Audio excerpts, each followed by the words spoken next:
కేంద్ర ఎన్నికల సంఘం ప్రధాన కమిషనర్ రాజీవ్ కుమార్ ఇవాళ ఢిల్లీలో మీడియా సమావేశం నిర్వహించారు. ఈవీఎం ట్యాంపరింగ్ జరుగుతోందనేది నిరాధార ఆరోపణ అని స్పష్టం చేశారు.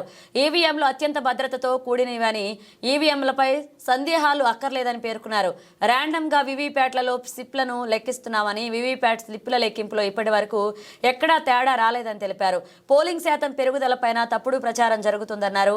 పోలింగ్ సమయం ముగిసే సమయానికి ఎంతో పోలింగ్ శాతం నమోదైందో ఒకసారి ప్రకటిస్తున్నామని రాజీవ్ కుమార్ తెలిపారు.